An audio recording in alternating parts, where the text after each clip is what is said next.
Hello అండి, అందరికీ welcome to Shravani కర్ణింగ్ kitchen. ఈరోజు వీడియోలో బియ్యం పిండి వడియాలు ఎలా తయారు చేసుకోవాలో చూద్దాం. ఫస్ట్ స్టవ్ పైన ఒక పెద్ద గిన్నె పెట్టుకొని 6 గ్లాసులు వాటర్ వేసుకోవాలి. నానబెట్టిన సగ్గు బియ్యం కూడా వేసి ఈ వాటర్ పొంగొచ్చేంత వరకు మరిగించుకోవాలి.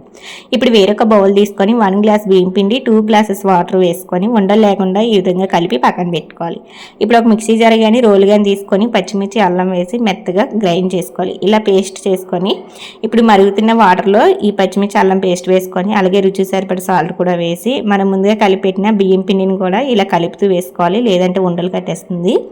ఇప్పుడు ఇలా ఉడికేటప్పుడే కొంచెం జీలకర్ర కూడా వేసుకోవాలి. జీలకర్ర వేసుకొని ఇంకొంచెం ఉడికించుకొని ఇప్పుడు స్టవ్ ఆపేసి మూత పెట్టి చల్లారకుండా ఏదైనా ఎండ వచ్చే ప్లేస్లోని ఒక కాటన్ చీర తడిపేసి వేసుకొని ఇలా ఉడల్లాగా అయితే వేసుకోవాలి. ఇవి ఈవినింగ్ కల్లా ఎండిపోతాయి. ఈవినింగ్ ఎండిపోయిన తర్వాత అలానే వదిలేసి నెక్స్ట్ డే మార్నింగ్ వాటర్ చల్లి ఇలా వడియాలు అయితే తీసుకుంటే సపరేట్ అయిపోతాయి అన్నమాట.